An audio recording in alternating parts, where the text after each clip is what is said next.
JourneyTalks podcast, your favorite podcast to reconnect with gratitude and inspiration, hosted by Jorge Gonzalez.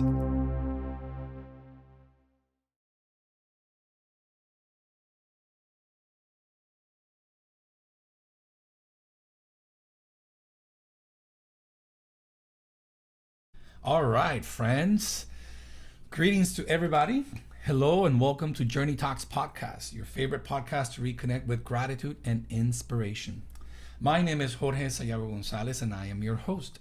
I am convinced that behind every gratitude, there's a powerful story waiting to be told. And I want to create spaces where we can share these stories and inspire one another. As humans, we share one thing in common, and that is the experience of being alive, right? And so we're all together in this journey we call life. And along the way, we meet people or go through situations that leave a footprint in us, right? Some people stay for a little, for a short period of time, while others linger for a little longer. Who are the people? What are the situations that open doors for transformation in our lives and help us to be the person we are today? Through this podcast, I will be interviewing people with stories of gratitude, but the stories of the kind of gratitude that comes as a result of moments of transformation. And I want to celebrate one thing that we all share in common, and that is our shared humanity. I believe that when we come from this place, we all have access to something very special, and that is the love that we all share from within, this unconditional, beautiful love. So our guest today is someone that I have known for a very long time. We have a shared passion, and that is music. And music brought us together a very, very, very long time.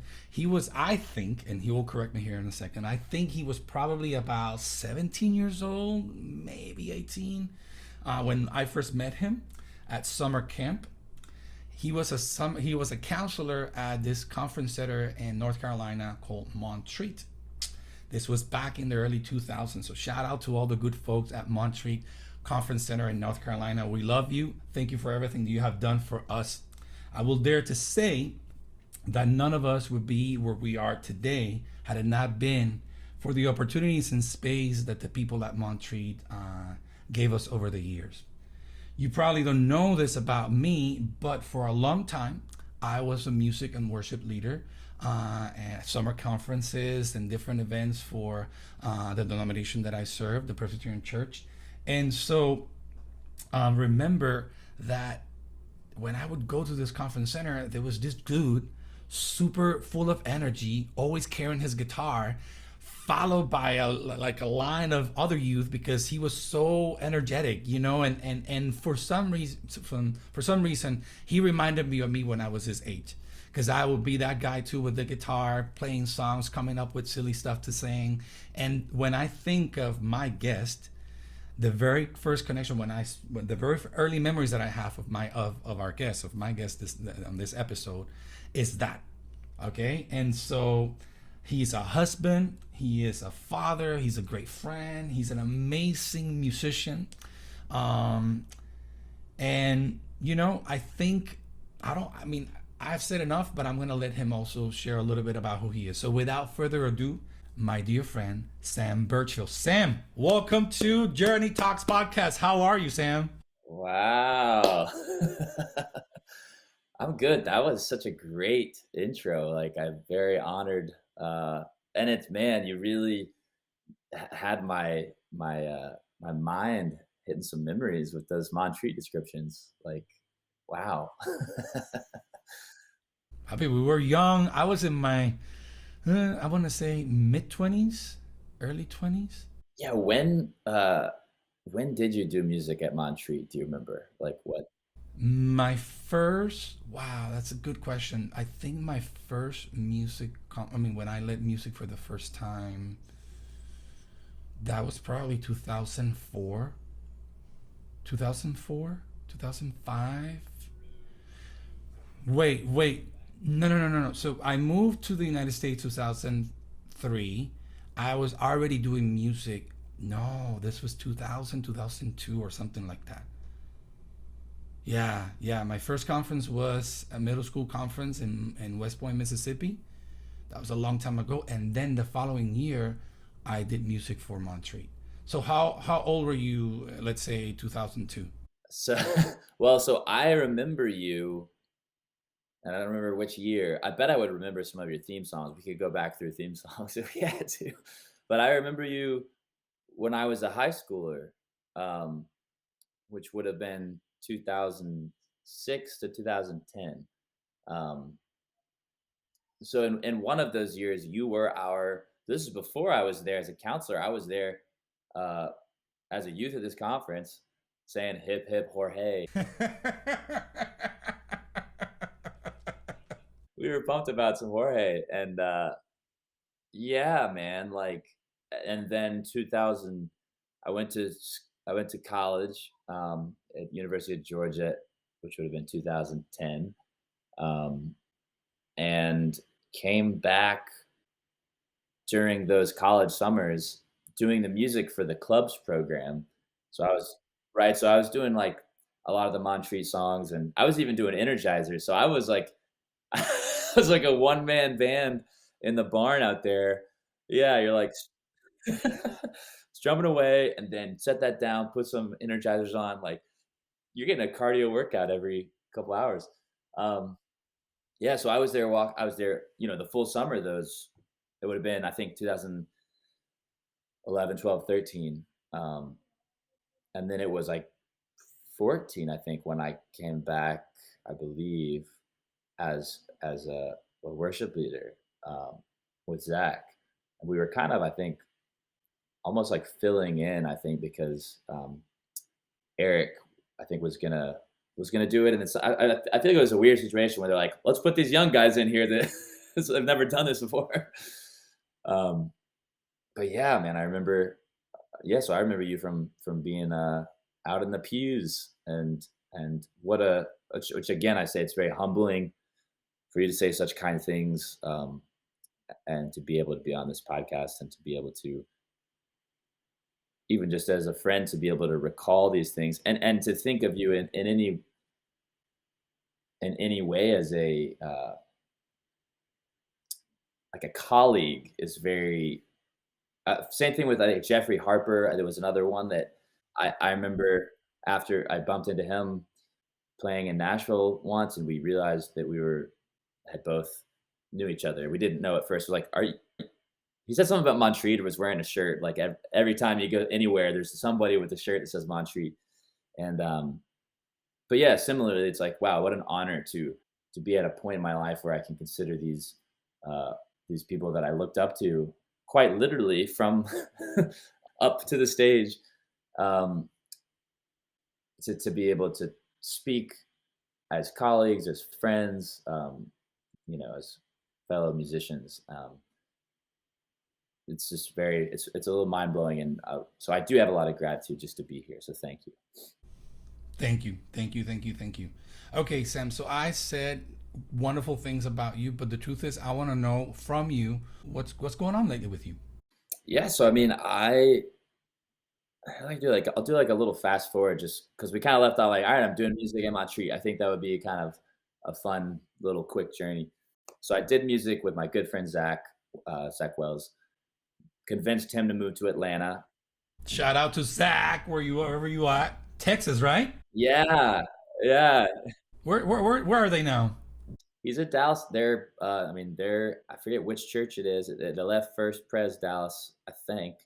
There's another Dallas church that he's doing music at. So, um, yeah, and so, convinced him to move to Atlanta. We're doing the whole, like, we're playing house shows. We're doing whatever we can to pay the bills, and putting out some records gradually. Eventually, meet my lovely wife from doing music, and we get married very quickly, and we're like, I think 2016 we kind of met, did some shows, and then end of 2016 I proposed, and 2017 we get married. uh, had an awesome journey of early marriage.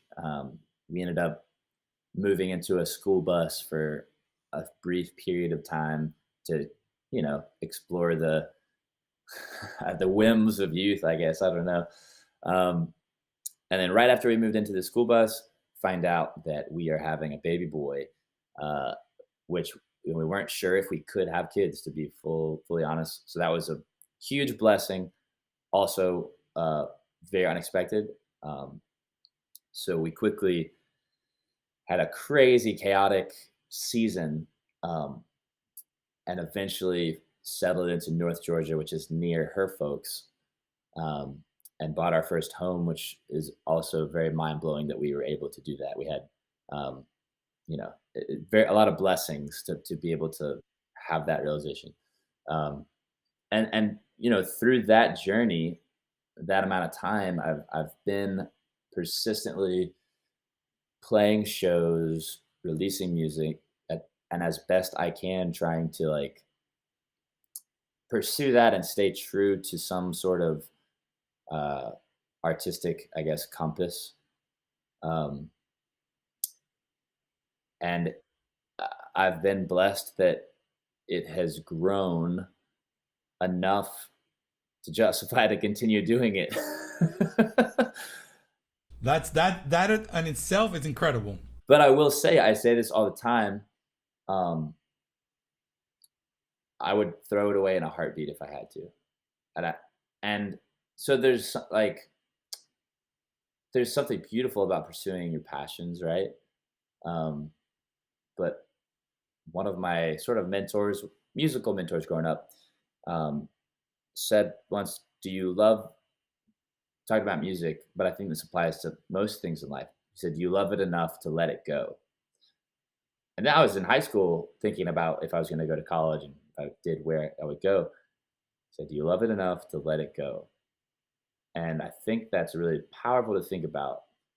Like on one level, recognizing where the priorities should fall in your life, which obviously, like, I have a wife and a son, so if I can't provide for them doing what I'm doing, I should be willing to instantly drop it. Like, it's not that I'll always be an artist and I'll always perform in some capacity and compose in some capacity, but that it's not that important, and I should remember that daily so that I can live out my life where I'm making time for them, you know, ahead of this career pursuit, even though I'm justifying the career pursuit to provide for them. And there's a lot of truth to that. I think that's like a bit of a daily practice to try to have that ability. And then the other part of loving it enough to let it go, I think, is, and I talked about this with my band recently on one of our weekend runs, is like, if you do something too much, it loses a little bit of the, like, the heart of it sometimes. And I don't know if you felt this with, even with doing worship music. Um, like, yeah, you want to think very maybe idealistically that, no, it's worship music. It can always have that same sort of like presence and fervor and energy. But I do think, just like anything else, if you do it so much and it becomes a job and it becomes this, you can lose a little bit of the heart of it. So I think something about being willing to let something go, even if it's not permanently letting it go, but like taking a break, stepping away and getting back to like the heart of what it is and why you're doing it. Um, so yeah, I think I've been really blessed to, seriously, to be able to continue to ponder that, like, is this okay? Is this right for my family right now? Am I able to provide, um, and to continue to do so? But I don't necessarily, like, I believe in myself, so I there's like some confidence or like conviction, I guess, to say that I should be doing this. And then the cool thing about that too is like people like you saying such very kind things, and like I've had fans say similar, like, things that are more than just, "Hey, you're really great. I liked what you did there," but things that cut, like, couple came up to me this weekend and said like, "Hey, we really see."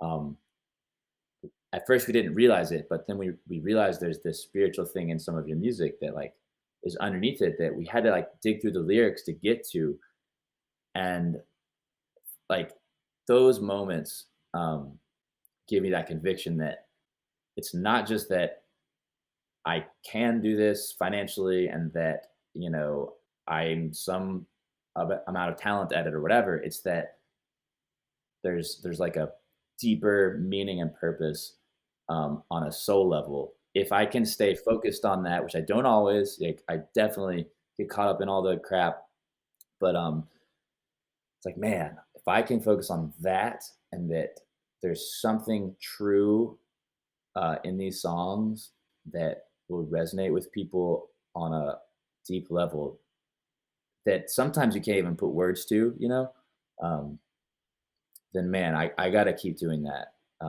And yeah, so it's again, I'm blessed that I can and that I have. I think you're channeling something. I think when that happens, we really become instruments. We're channeling a message, an energy. Maybe people connect with all our own vulnerability that is put into words and into melody, right? But this is one of the reasons why I wanted to have you in the podcast. We share that. We share this gift, this ability, this I don't know, this inclination towards connecting with people or connecting with the craft or seeing the craft in this particular way, and knowing that when people are able to see that, they're not just connecting with us, they're connecting, like you said, with something deeper. And it's very humbling to be the channel of that. If there's one thing that I'm grateful over the years for, the way in which I was able to have a music career, even though it was within the church, and summer conferences, is that it's just to know that we were given an opportunity to really put people in front of something special and intentional. And it's not just us, it's the energy behind it. It's the energy that we try to bring in and connect with. And I appreciate how honest you're being about, well, sometimes you're there and sometimes you're not, because guess what, that is reality, that's life. And so we just have to do our best to recognize when we are out of line, and try to find our way back, and honor wherever we are, listen, and try to move forward. Well, I'll say, which is cool because music does that for us. Like music or art is that way to like get back in line, get back on center, get reconnected to spirit. It's like, so it's, but we need that too as creators. Like, you need to also be uh being fed in some way to like reconnect. And yeah, I definitely think it's most certainly like people talk about songwriting and where does a song come from?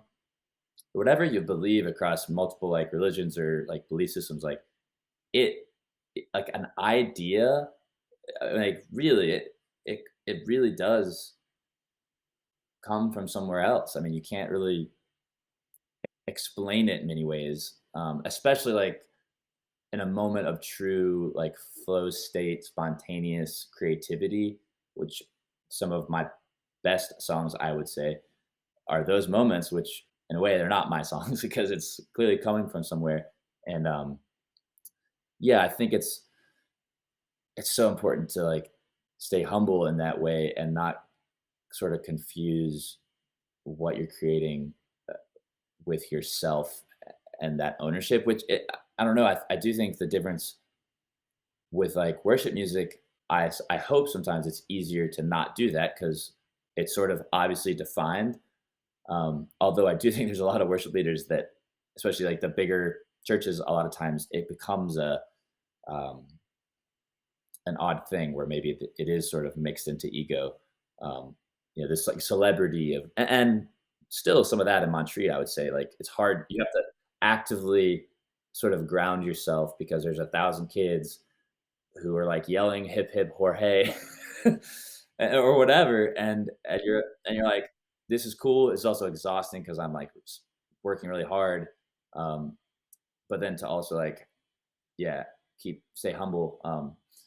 And so I think with what I'm doing now with original music, um, it's almost more difficult because there's so much branding that goes into like promoting yourself. And it's very much, I am writing these songs for at least some bit of my influence with whatever is being inspired from wherever. Um, so yeah, it's that grounding and staying humble is difficult, but it is definitely coming from some outside of you, which is good to remember.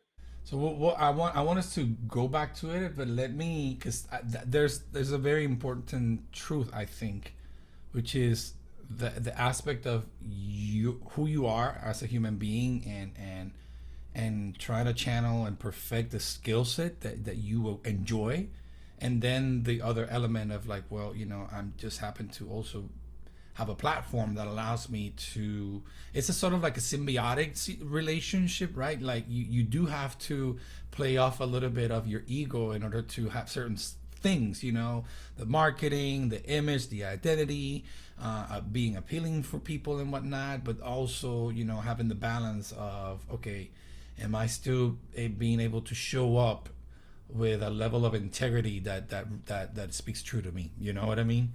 So we're gonna get back to that here in a second, but let's get started with questions about gratitude, because this episode, this podcast, is all about sharing stories of gratitude. And I have a couple of questions for you that I would love for you to entertain, and I would love for you, if you can open your heart and your mind, to share those stories of gratitude with us. Can we do that? Yeah. Let's do it. So, what is gratitude for you, Sam, and what is your relationship with it? So I would say gratitude is for me presently, like being present in a moment, um, and thinking sort of like outside yourself, of not like what you owe in an indebted way, but what outside of yourself, be it people or situations or whatever, um, kind of led you to where you are, um, good or bad in a way. But I think the key for me with gratitude is like that presence aspect, because I think I can say I'm grateful for something, or like say it in my head. I'm grateful for my family. I'm grateful for my wife and kid. I'm grateful for my home, all that. But there's like a different thing, almost like a meditative, prayerful way of really being grateful, that is about placing your attention on that, uh, that you're grateful for. And which it's fitting, we're recording this the week leading up to Thanksgiving, um, the time of gratitude. That's I'll talk. And a lot of times it's funny because Thanksgiving can become almost empty, because it's a tradition that we don't always aren't always present with, because it's routine. Um, and yeah, that I to be honest, it's something I'm not always good with. My brain wants to be filled with anxiety and worry. And for some good reason, like, I'm in our home right now, there's a million things I could think about that need to be fixed or taken care of. But yeah, to have gratitude is for me to presently put my attention and focus on the things that are here that I can be grateful for, and just like to have a home period, and to really sit and think about that and not just say it, um, is a different kind of posture that I guess is what gratitude is. Yeah, I couldn't agree more with you. Being present. There's something, I'm convinced that when we're in a mindset of gratitude, we your mind, it's a mindset. You are and you're vibing, you're thinking, you're looking at things from a particular perspective, that in a way it helps us to put anxieties, fears, concern, insecurities all to the side. All of those things, they're not existent, because all of a sudden you are present in the moment, and there's this moment of awe. There's this amazement towards whatever is happening. Whether it's a realization of something, an understanding of something. I mean, let's say, for example, you wake up in the morning and you see the sunrise. Well, you can. I've seen plenty of sunrises, but have I really seen the sunrise? You know, am I present enough to realize that I am a speckle of nothingness, right? And I'm witnessing a miracle happening in front of me. You know, am I you say I'm thankful for my family. Well, you know, okay, are you really think why are you thankful? What's happening that you're connecting that and understanding that this circle of people are your tribe, and they give meaning, they sort of like shape who you are. I mean, it's incredible. Being present in the moment allows us to really tune down or turn down the volume of other voices in our lives that sometimes really hindered our opportunity just to receive the gift of life. I believe, you know.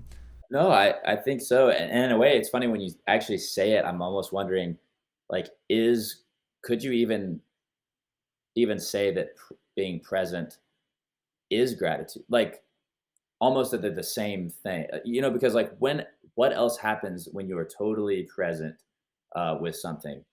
It's sort of you could almost you're getting into like weird language stuff with what things mean, but in a way, like when I say I want to be present with you, if I'm talking to my wife, like almost immediately, like gratitude would follow because if I'm frustrated or annoyed or any of these other like emotions, they are outside of like that present moment. And even I was thinking about sorry for listeners. This will be a maybe if you've lost a pet recently, this might be a little bit, of a thing to hear. But my neighbor, I was telling Jorge this when we hopped on the this podcast.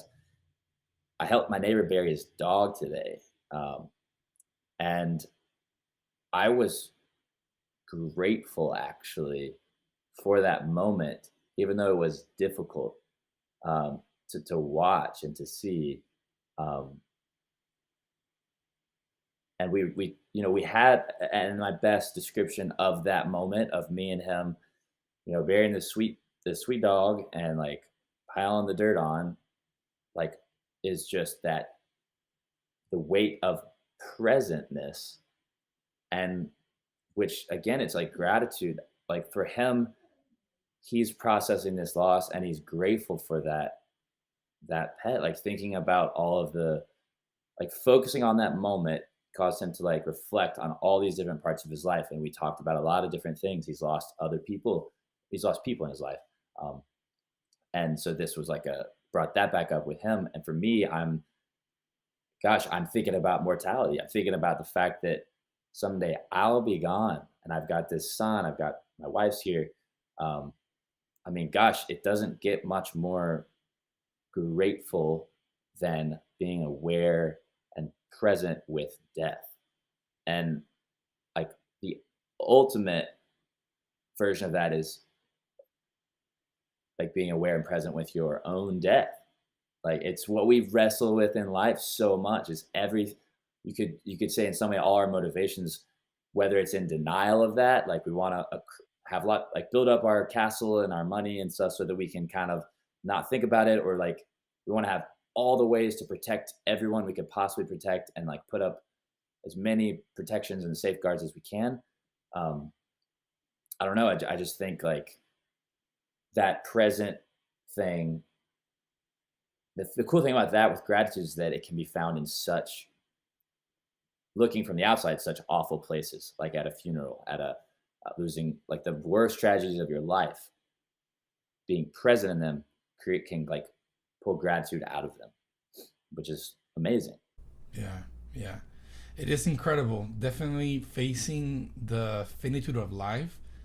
It's a great wake up call. And I think if we can entertain and accept that truth with grace, with love, we have an opportunity to make the best and the most out of every single moment and experience.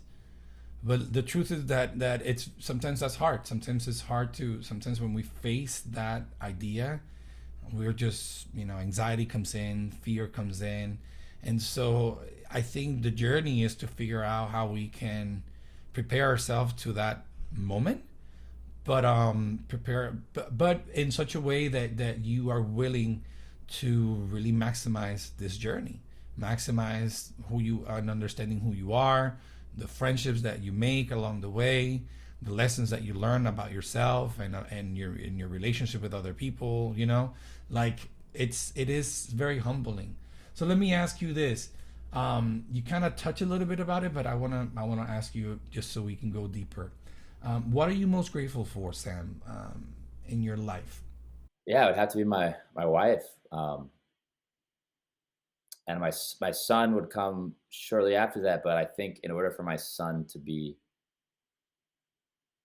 taken care of best, like my wife has to be before, which is like it's a weird thing to think about, like, but I've even just from like we did some premarital marital counseling, and it's almost like you have to make that choice because if we're not like on the same page and together and like, unified and truly loving each other selflessly, my son doesn't witness that, so he's not learning like how to be in the future. And if we fall apart, but we're like this weird shell that's trying to raise this kid because we're putting him before each of us, like that doesn't work. So uh, yeah, and yeah, I mean my wife, like, gosh, I can see that I could get emotional some.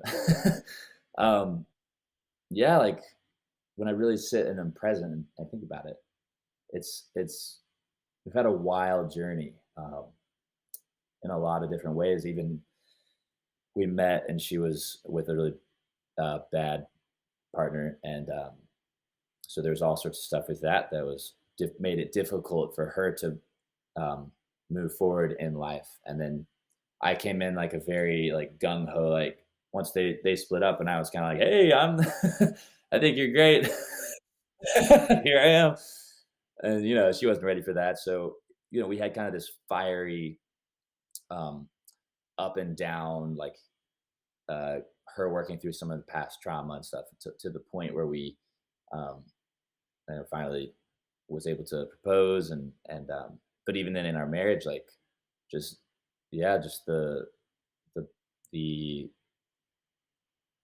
in intentional like difficulties you wade through, to grow and to like dig into those darkest places in your life.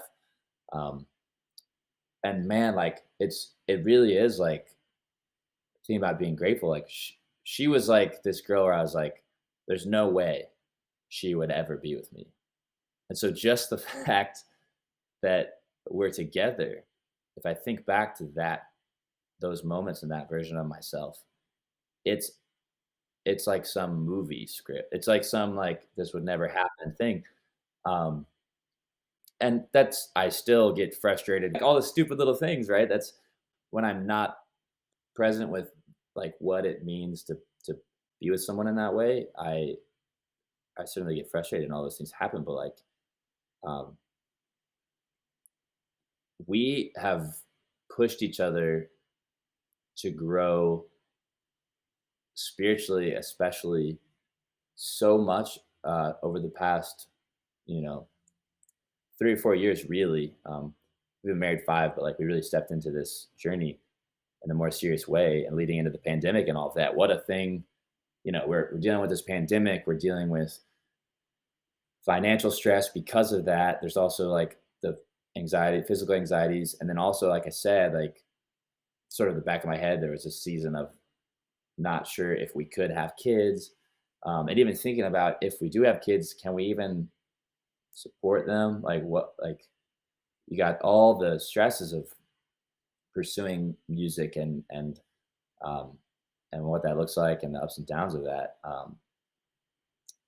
And then my wife like was dealing with a lot of panic attacks and anxiety ridden stuff, which so many people deal with. And that was a big part of that journey too for us of like, how do we, man, how do you step through that? How do you really love somebody um, through those sorts of difficult times? You seem so helpless when someone's, uh, you know, stricken. Would you say, I mean, I love, love, love that you, first of all, I love the fact that you recognize that you're the place, your wife has in your life. And let's be honest, it can be a partner. Okay, so like what we're talking about for our audience is just to have this partner that is a sojourner along with you. And I resonate with you. I must say that one of the persons that I am most grateful for in my life is my wife Janine. It's the friendship that we have. It's the way that she holds me accountable. Is the ways in which I try to show up for her. The spaces of trust that she creates for me, so I can be vulnerable and confront my insecurities and my fears. And so it's so beautiful to hear that another couple gives and exchange that space for each other. I mean, it's lovely. It's lovely to hear that you guys have this space, that you guys are trying to figure life out, which is what everybody's trying to do, you know, and to have the courage to show up with for each other, with, I mean, with the good, the bad, and the ugly. That is an amazing realization, and it's an amazing opportunity, I feel like, you know. And so I love the fact that you starting with that. I love the fact that you realize that without it, your son, I mean, will not, kids and we as human beings, we feel energies and we feel what's behind and what's, yeah, the energy in the space and the energy in the environment. And so your son is growing up in an environment full of love. Your son is growing in an environment where you guys, by your actions and by the way you all relate to each other, you're modeling to him how to go about life. And kiddos, we know scientifically that babies up to 7 years old, they're absorbing everything around them. And so that beautiful energy of intention and commitment for each other is really doing something special for him. I'm so excited to hear that. Well, we're trying, and I know it's, I realize it's like it's one of those like cliche answers, like, well, the most important is my wife, but um, it's because like we talk about these, even like being present and thinking about immortality and like these big kind of like concepts of going through life and like becoming the best version of yourself, like the truest, most realized version. I really think, and I don't want to, again, I don't want it to be like this. I don't want anyone that's single out there to be really bummed or like anything like that. I think it's like relationships. To me, marriage is the ultimate realization of a relationship. But then all relationships do this, where you're, if it's a good friend, even like you're pushing on each other to, like, if you're gonna be truly a good friend to someone, you would tell them if they're doing something that is bad for them or hurts them, or that is even as frustrating. Like, hey, when you do this and say this thing, it's a little passive aggressive. It really comes across, does this to me, and pulls you to be a better version of yourself, and ultimately to let part of yourself die and to be reborn, which is the ultimate pattern of growth. Um, and so an ultimate healthy marriage, which we strive for, but we don't always accomplish. But the ultimate healthy marriage is that pushing each other to, um, and encouraging each other to let the pieces die that are those awful bad habits, or like these whatever, just bad tendencies that we build up, and calluses that we build up on other family relationships and dynamics, um, and to motivate each other to like grow and be truer and more of. So I always like to say, it's not like you're becoming something outside of yourself, but it's like you're letting more of yourself come out. Like if there's like an archaeological dig site and you're dusting off like all the crap that just weighs on top of you, you're getting to this like light that is in you, that is love, that is, um, presence and gratitude, and you're just slowly letting more of that out, and having someone to see the worst of you, which is marriage. Because you don't always show the worst of you to even your best friends. Sometimes you have that social, I call it merch table talk, which I try to be present at merch tables, but just when I'm doing all this stuff and like exhausted from just doing a show, like it's hard to be always real. You're like, I'll be social and trying to be present and hear people and listen truly. But um, yeah, with my wife, I mean, I could come home and just be like, oh, I had like, this is what's going on. This is the worst. And she can truly, if we're both at our best, she can like be there to call out the part of me that's nonsense that I need to work on, and to encourage the part that's good in there. And so that is, when I say I'm grateful for my wife, most of all, you could view that in a way of being selfish because she's making me better. It's not, I don't know. I just think it can be a cliche, but that is the reason is that truly for me to be a more and more conscious and realized individual who is truer, I need somebody to be there to push on me, um, and to also like nurture me and lift me up when I need that too. So So you said something that I don't want to miss because I think we should go back at it.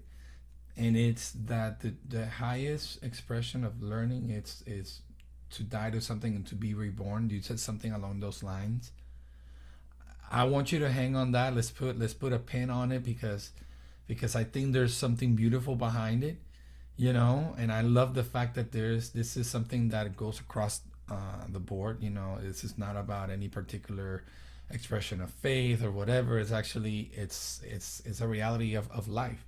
But let me ask you this: can you think of someone or remember a situation? You've talked about your wife and the growth with your wife, but can you think of something or someone that you or something that you went through that now looking back you know yourself better because of it? You have grown as a person because of it. Does anything comes up for you? a lot, a lot of things. I think the interesting thing as being an artist is that there's this, oh, really just the modern culture, the modern world with all the Facebook and everything, is that there's so much documentation of our past selves. And so as an artist, I see parts of my journey mapped out in like my records or thinking to these different phases of my life, which are marked by some songs and stuff. I went through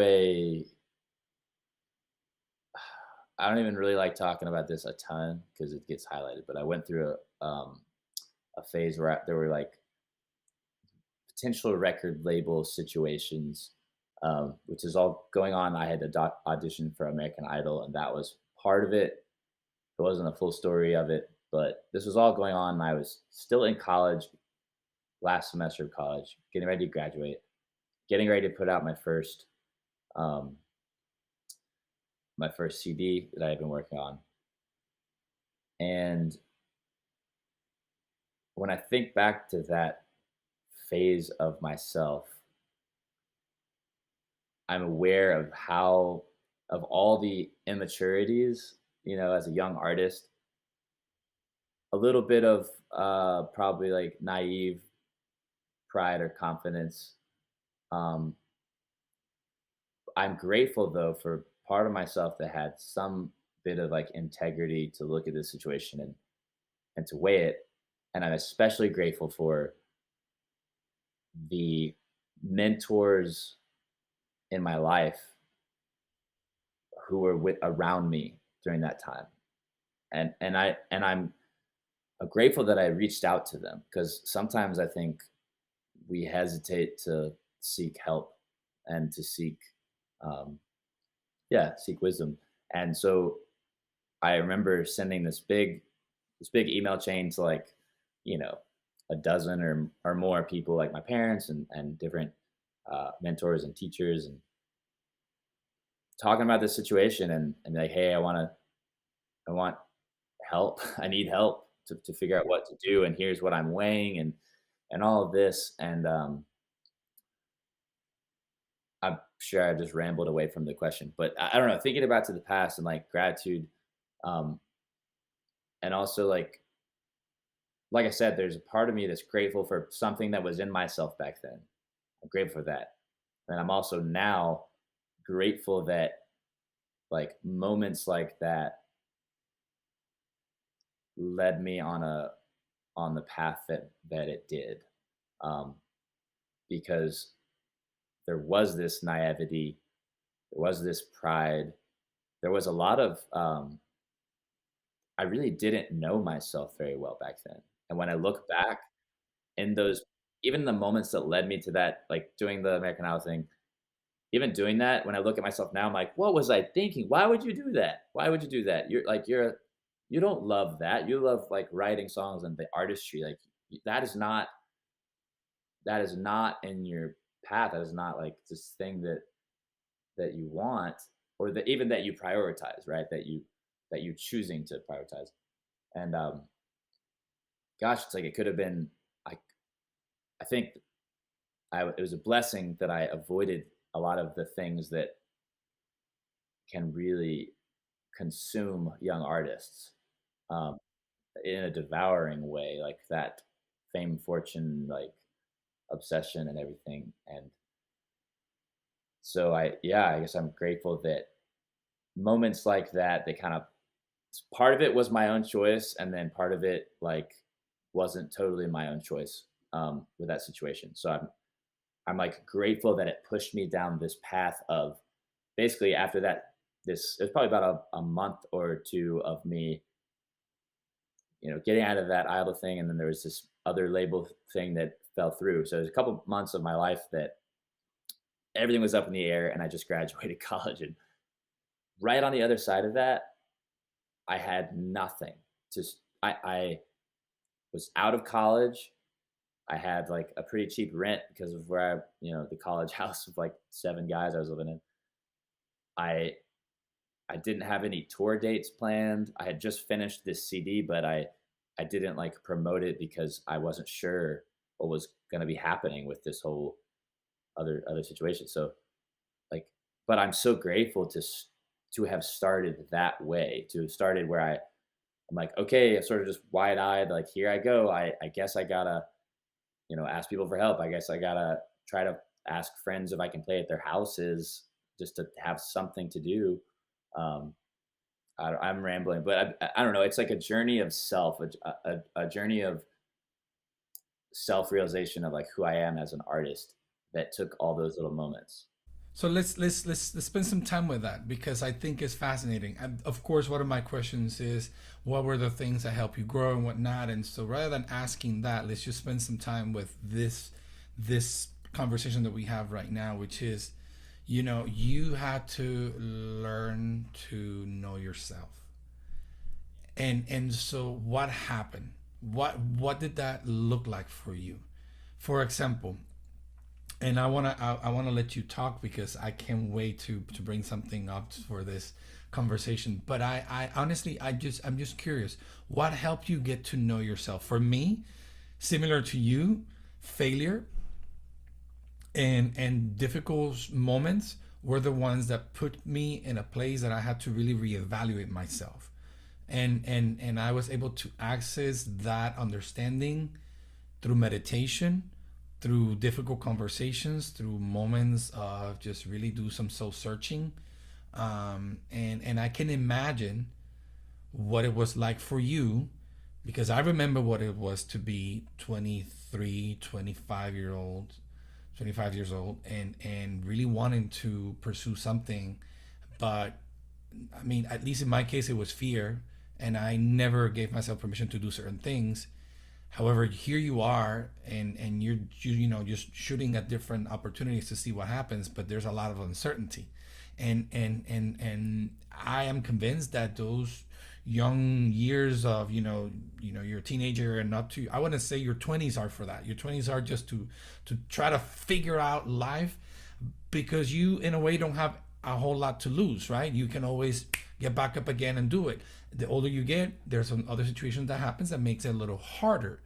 But here you are, you're trying to figure out the situation with record labels. You are experiencing what many musicians experience, which is, am I likable, am I accepted, and that gets into your head, and then you start doubting yourself, and so that can get you to a place of your ego, but in a really negative way, because you're doing things out of insecurity rather than things because you're channeling the creativity and the energy in your heart. I mean, the list goes on and on and on. But what helped you, or who were the people, right, that helped you really figure out and discover Sam Burchfield, and what's the essence of Sam? Yeah, yeah, yeah. I mean, like I resonate when you're talking about like it's the struggle that makes you really realize who you are, and like the adversity, which comes in a million different packages, right? Like I had a pretty stable upbringing. I was really lucky. I mean, my parents sacrificed a lot for that. My mom came from a pretty broken family, and I think that motivated her to like do everything she could to prevent that. And so yeah, I think that the 20s for me, like the adversity sort of came in this, like I'm throwing myself at this pursuit of music and the career of it, and the amount of failures, which, and I still, even today, it's almost like constant failure because you're constantly pushing something to be more, and every time it's less than your expectations, it's sort of like at least perceives as a failure. Like whether it's, I don't know, like I had these times where I'll drive 12 hours to play some show because I'm just, again, naive and like trying, you know, and there's three people, three people in Chicago one time. And like, but what a beautiful moment if you're present to think about one, like, what am I doing? Why am I doing it? What really matters? And to kind of, and that, to answer your question, like, there's thousands of little moments like that I feel like, at least looking back, I had to go through all of those failures and the struggle of it to look in myself and find more of who I am. And I go back to my wife here because I did bring her up. Like, I think she's one of the people in my life that, from an artistic standpoint, like I was making music and doing this thing, and like, and trying to find myself. Who is Sam Burchfield? I do all these different sounds. I certainly love to songwrite and to think deeply about things and to connect with people. But I don't know, we kind of pushed each other both to, like, what are we making music for? And I really thought about it and was present and meditative, and kind of got to this, like, well, when I think about what is most important, which is sort of like the ultimate gratitude thing we just mentioned, is the realization of our own mortality, which sounds a little bit morbid. It sounds a little bit like, yeah, right. So it's like the realization of our own mortality. Like what that actually does is it keeps you humble, grateful, present. Um, and then I think like that's also tied into this connection to nature. I was finding that in my songs naturally, like this connection to nature. And I thought about that. I was like, well, what is nature? What does this mean for me? And there's an element that, like, nature is like the divine, right? It's like it really is this reflection of miracle. And so that connection to our mortality is also like a connection to nature and to each other, because recognition that we die, we our bodies decompose, and the circle of life, right? The Lion King. Um, but like that's a, like, the kid version, but it's, again, buried my neighbor's dog, and like to see that, really, like, this animal just died and is in this hole. Like, it's morbid, it's um, grotesque and all that, but it's awe-inspiring, and if you can really be present with it, I do think it does something special. And I my wife was the one that I was looking to make my next record. This is my record, Graveyard Flower. It has a big skeleton with a hand holding a like going up to the heart with the flower, called Graveyard Flower, because she was like the reason that record happened, because we're thinking about like what is important, and I'm like, who am I as an artist? I've done this, I've done this. Sometimes when I play shows, I don't feel like I'm myself. I feel like I'm, playing these songs that are like people pleasing. Like I'm doing all these things that the motivation back in my head is like, oh, I want to be. I jumped through different genres. I did my first album is like there's folk stuff, there's kind of funky, there's some R&B jazzy stuff, there's like acoustic music, um, and I just felt like that this whole time I was trying to be something else. And when she really pushed me on like what's worth saying as an artist, um, and that record kind of came together, and the cool thing about that is like I believe so much the heart of that music that I can be on stage and perform and sing it, and it the songs themselves like remind me of who I am, you know? And yeah, I don't know, like she it really was that push to like to think about that after all these failures and all these things. And again, I still experience those. I talked to my good friend Colin, who plays drums with me, just the other week. Like, you have a bad show. You have a bad show where not a lot of people come out. Not a lot of money is made, and you're like, I'm away from my wife and family. Like that thought of like, what am I doing? And then literally the next night or 2 nights later was I talked to this couple who said, "Hey, we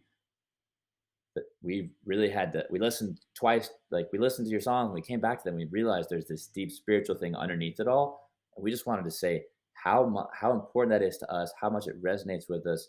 Like it resonates with our family, our kids. Like it resonates with them. And like to have those back to back. You're like, wow, I was lost. I hit this adversity. I hit this like what am I even doing and why? And then the next night it's like all the motivation, all the goodness, and it again it cuts away, I think, the crap that needs to die, because I'm realizing, oh, the part of me that's trying to be a people pleaser and like have a good show, even the part of me that's trying to like focus too much on just like the financial, like, oh, well, did we make enough money? Did we get enough tickets? What logistics? Like those things can take a back seat to some degree to this bigger like meaning and purpose, and like that pulls that out of me, like it pulls like, oh yeah, like Sam Burchfield as an artist is not the like people pleaser person that's just trying to like whatever do different things to make the show fun. It's like there's some deep truth I'm trying to share and communicate. And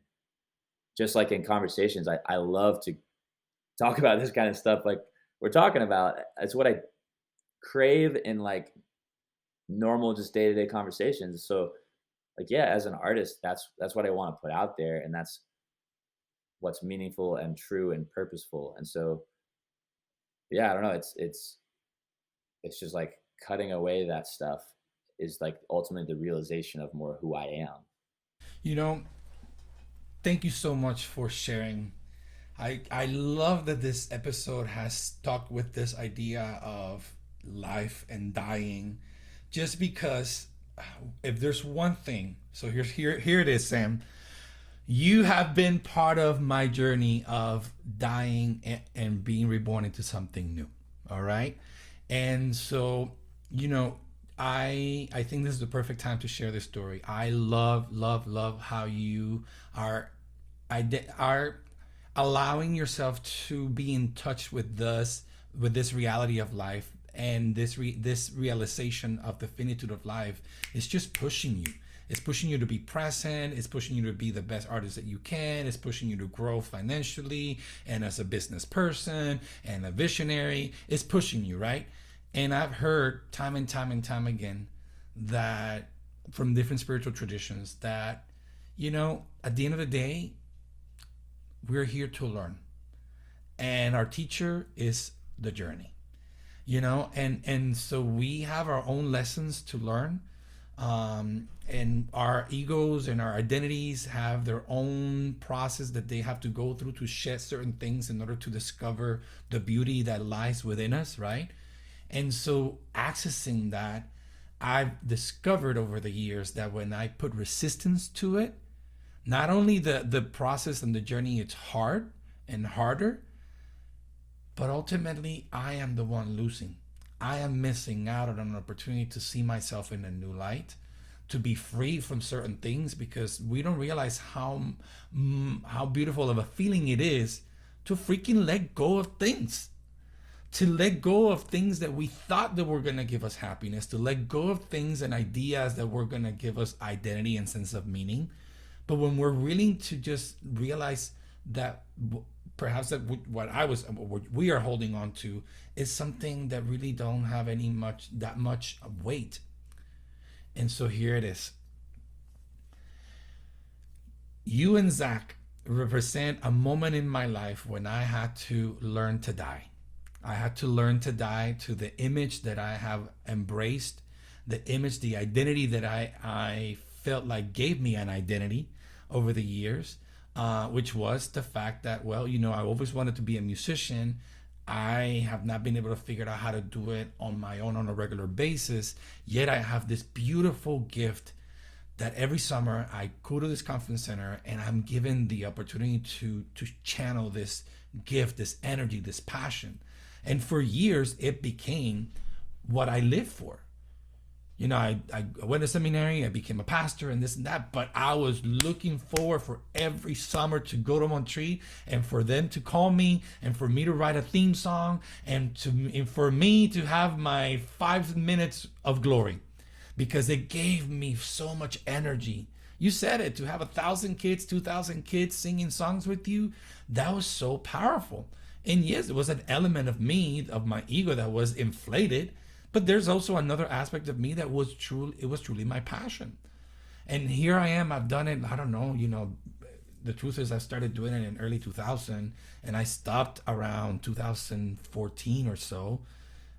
That's a long time, many years that this community at Montreal were so affirming and so supportive of me. They gave me a chance when I was still living in Puerto Rico. They flew me and year after year, and then I was living in the States, but they keep bringing me, and so it really built my identity and it built my ego. And next thing I know, I'm not being called to go back again. I'm seeing these new folks coming into the picture, and it was the two of you guys. And a part of me was dying, Sam. A part of me felt like I was dying. But guess what? I had to lean in. And I remember talking to my wife and saying, babe, you know what? I'm struggling with this. I have this feeling of abandonment. I understand. And I always knew what was going on. And honestly, Sam, I was so happy for you guys, because I know what it was like to be where you guys, that I know what it was like to go through the doors that were being opened for you guys. And so, having the experience of working in the environment that you and I were working, which was an environment that was full of love, full of the mission behind it was to awaken people's hearts and minds. You know what I mean? And so I knew that I was entering to a stage of life that, things do change and new people have to come in, and it was you guys. And the truth is that I am so thankful, but I wanted to have an opportunity to share this with you, because you said that you probably looked up to me. I actually look up to both of you. You and Zach have decided to pursue certain things in life, and if there's one thing I have admired in people, is when their truth to that inner voice within them that keeps guiding them. But until I in my case, until I gave myself permission to really accept the fact that this was a moment of transition, and that certain things have to die in order for other things to grow and to come anew, I would have missed out on that, and so I want to share the fact that it was a moment of sadness and of grief, because I was saying goodbye to an aspect that I felt like it was the most important aspect of my identity, but I want to bring back what you said earlier, and I love that you started with that music is the one thing that you're also willing to let go and just to drop it, because if you love it enough, you're willing to let it go. And I understood when you say that. Now I'm 42 years old. I feel like I can understand that better, because yes, when you love something, and in this case it can be yourself, and then there's nothing wrong with being selfish, right? But to love yourself, when you love yourself enough, you know that new things are going to come up, new opportunities are going to come up, and you have an opportunity to grow into something that you never expected. So I'm thankful for you, and I'm thankful for Zach, and I'm thankful for Montreal, and I'm thankful for all the friends that over the years gave us opportunities to put ourselves out there and to share our gifts with them. But in this case, I'm thankful for you, because you represent for me an acceptance of learning how to let go in order to receive new things. So I want you to know that from me. I wanted to take this time to say it, because I'm thankful for what you've done. And I'm so happy to see what you have done over the years. I have seen an artist that has grown exponentially. Sam, I've been part of my homework was to listen to all of your records. Okay. Oof. Yeah, I wanted to be prepared, right? And so, guys, if you have not checked out Sam Burchfield, please do so. Go to Spotify, go to Apple Music, go to what's the other platform? I'm blanking out. Hold on, Tidal. Go to anywhere. Check him out. What he has done over the years is incredible. I must say, Sam, my favorite album is the last one. There's something about your sound. There's something I feel like you have landed into an aspect or a momentum in your career that is very true to who you are. I love the sound. I love the lyrics. I love what you're doing with the records, and it's powerful to see, because for me, I understood that, well, maybe I'm not gonna be this rock star kind of thing, right? And audience, please don't think I'm crazy, but any creative person longs to receive a few moments of attention and feel like you're channeling something cool, right? But I can assure you, and if you're an artist, you know this is true. You rejoice in the growth of your peers. And for me, there's nothing more beautiful than to see people that I've seen them grow over the years and see how they perfect their skills, and then they become a blessing for other people. And you, Sam, embodies that to the T, my friend. Okay. Love it, love it, love it, love it. I love the new album. My favorite song, Scrounded. What you've done with that song, it's phenomenal. I love the satire, I love the humor, I love the instrumentation, I love the arrangements. Such great things, man. Such great things. And I really do appreciate it. It's you know, you're really pumping me up. But I don't know. I guess it's like I hope it means a lot for you to say those things, because I'm hoping that I'm always being present, being grateful, and in that presence, like checking where my compass is pointed. You know what I mean? And so to have friends and people come around and say, "Hey, I've seen you go from this place to this place," and not even like in quote unquote success or career things, but like in like it's like, yeah, more of who you are, and like for you to say those things, that you see that in a journey, is really really special, because I certainly don't have it figured out, and I'm constantly like realizing that, and realizing things I need to recheck. So I mean, this has been an awesome conversation, just for that, just for the reminder of what I say is my priorities, right? Like, again, it's like there's a difference between saying things and putting things out there, and then like that day-to-day practice of like, gosh, well, there's a lot of days I'm not present and I'm not mindful and grateful. And this has been such a good reminder to be that and to accept those changes of life and not hold on to things so tightly. So, what do you do in order to connect with yourself? What do you do in order to, boom, realign yourself? Is it cooking? Is it going for a run? Is it spending? Is it journaling? What do you do in order to find inspiration? What do you do in order to connect with that still small voice within you that becomes your north? I think I definitely like discernment, like dialogue. I don't know. There's something about present conversation. One, I yearn for that. I think because it forces me to like really think and about things and be present with them. And it's sort of that whole. I think there's something about like when you really have learned something, you can teach someone else. That's an evidence that you've truly learned something. So I think sometimes those conversations are these moments of, when you're talking about something real with your friend, they're going through something. You might try to have some insight to that. You're going through something. They might have some insight, and there's this back and forth thing that, like, if it's done well, you're uncovering this, getting to the root of like a truth or something. So definitely dialogues like that, which again, my wife, a great person to have for that. And yeah, very much in the physical way, like getting outside, um, stepping away from music. Honestly, like I've been working on a little building a studio, like just a shed, but like so like a separate structure. And I've been going out there and like framed this building out and like put the rafters up, like things I haven't really done much of, but like doing something with my hands that's almost meditative because I'm setting the work aspect of my life aside for a little bit. Like I'm not doing emails and worrying about career, finance and stuff. I'm just in this task. Same thing as like going for a hike. Will do the same thing for me where I'm doing something that takes some amount of focus. I have to put my next foot forward, but in that focus, you almost find freedom in a meditative way, um, to be present.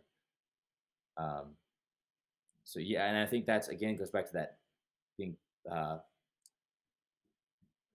being connected to nature, which connects us to our mortality and our presentness. So like going on a hike or being outdoors or being outside working on something simple like does that in a way for me. Um, because I know that the we all know this, but like the screen time, me doing emails or me trying to post stuff to promote shows, like I know that does the opposite. I know that it just clouds my head and like distracts me and all the negative things. So like I definitely have to actively prevent that by getting outside and getting deep. Thank you. Thank you. I love, no, what's interesting is that, yes, we all have different ways to connect with ourselves, right? With the true essence of who we are. Some spiritual teachers call it the true self, others can call it your true essence, your heart. My goal in having you, I very selfishly, I wanted to share what I share with you, which is you and Zach became teachers for me, and I'm thankful for that opportunity, and I'm thankful that I finally had an opportunity to share that with you personally. The other goal is to share with other people and with our audience who you are, what you get to do, and to share and sort of like pump them about you, because I feel like what you got going on right there, it's incredible. Um, but it's ultimately, this whole podcast is to create a space to bring people that have been part of my life and that I'm grateful for them. And I'm grateful for you. I'm grateful for what you represent in my life. I'm grateful for the things that we shared, even though we don't necessarily have really work a whole lot music wise, even though we have done music, we do music, but we don't necessarily have work together creating music per se. I do know that you have a beautiful energy. I see it, I sense it, and I'm grateful. I love to see what's going on with you and your wife and your baby son. It's phenomenal. But I want to ask you something because I want to bring this to some sort of closing. What is a special quote or figure that has inspired you lately, and that right now you feel like, these words can continue to ring true and continue to pop up for you and sort of like give you the push that you need to move forward? One quote that I really pulled from early on. Let me just bounce off of this and see where my mind wanders. Um, which my music business teacher told us this, that his dad told him, is don't give yourself a fallback plan or you'll fall back on it. which which is can be awful advice, um in a way. So I think like the spirit of that advice is not go be risky and go don't plan. But I think what it meant for me and what it still means to me today is if you have a gut feeling and you're not listening to it and you're afraid of it or you're running from it or whatever number of things are causing you to not adhere to that. And this can go from the smallest moment, like this literally ran through my head today. I'm taking out the trash. My wife's like, "Oh, you take the trash out while you got?" I'm like, "Yep." Bag the trash up, and I am getting ready to go out, and the thought comes to me, "Oh, I should go ahead and put the new trash bag in the trash can, so that my wife has to do it. She might open the trash can and throw something away, and it's not there, and it's just a whole thing to deal with." And a little part of me said, "Ah, I'll do that later. Like, don't do it right now." But my gut was, I just thought of that. I should do that now. If I put that off, like why would I put that off if I'm this is clearly a good thing to do. So that's like the smallest moment. And then on the big moment is like that thought I had of I should really pursue music. Like I should really do this. I should really put this record out. There's all the things that are saying, yeah, but so this is the way that the quote says, don't give yourself a fallback plan or you'll fall back on it. And I think that's almost like don't give yourself an excuse. Because I would come up early on with excuses for why I shouldn't do the next thing that I really should do. Like, I don't want to put this album out yet because oh, the song I need to get someone better to record it. I need to go to a fancy studio. Like I'm not ready to do that yet. I need to write more songs. I need to do this. And there's something freeing in the same way that you talk about like accepting maybe a change or like taking that next step. There's something freeing in just taking the next step with and like ignoring those excuses and reasons, because then you're in a new moment to be present and to like you're getting more information now about what the next step should be. Whereas if you never take that step and you're sort of observing it from afar, maybe trying to build up all the things, all the securities that we think we need to make that step, or all the excuses to not do that thing, even like taking the trash bag and putting it in there. It's like you are never then in the next present moment. And whether if it's a bunch of excuses, you're preventing yourself from discovering more about yourself by stepping into the next thing. Um, and yeah, I don't know, that is something I think I always bring that quote up because it kicked me in the pants. In that moment when he said that, I instantly was like, wow, there's all these things I'm putting off. And it's not like I had a fallback plan, but it's like I had these reasons to not do it. Like I was like, I don't want to create a website yet because you have to pay $10 a month for that. And I should wait till I'm have albums out to do that.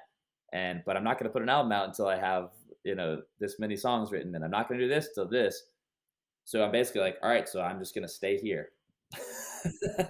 But then when he said that, I was like, dang, well, let me do whatever I can do now to step into this, that gut feeling, that thing of like, I'm doing this. So if I'm gonna, and you know what? That also goes for like marriage. I think I see a lot of young people with hesitation and excuses.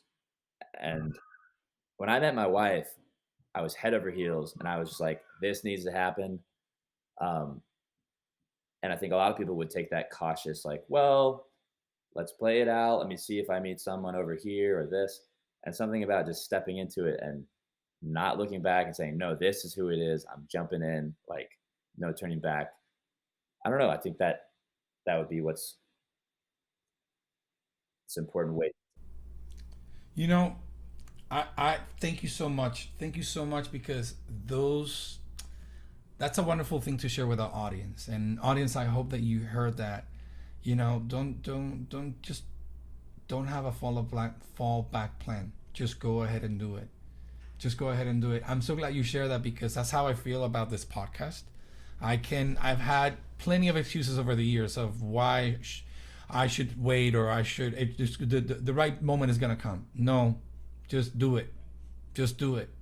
Do it and put the content out. Allow for people to grow with you, and we're all learning. And this podcast is a process for that too. And I hope that if you're listening, that you give yourself permission to love yourself enough to really believe in yourself, because whatever that gut feeling, like Sam, like what you're saying, that still small voice or gut feeling is there for a reason.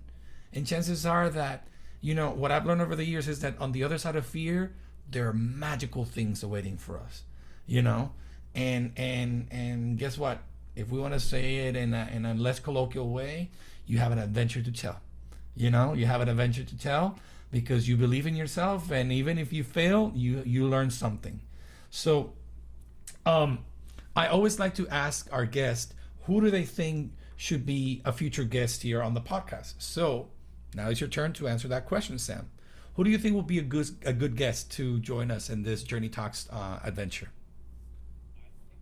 I think to fill out this story, I think you should have Zach Lightwells now. Zach Lightwells, come on.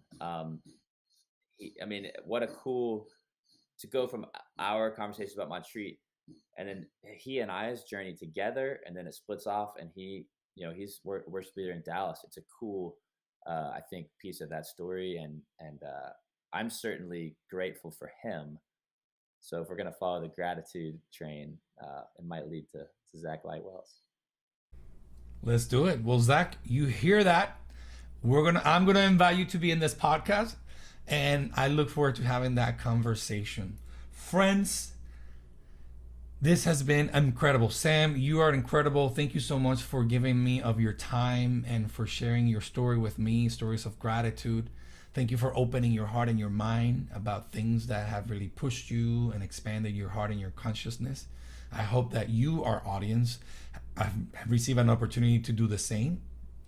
This has been another episode of Journey Talks podcast, and I look forward to seeing you and connecting with you on our next episode. Thank you so much and take care. Hey guys, thank you for watching. Make sure you like and subscribe to our channel. Share your feedback, hit that notification bell, and let's keep the conversation going.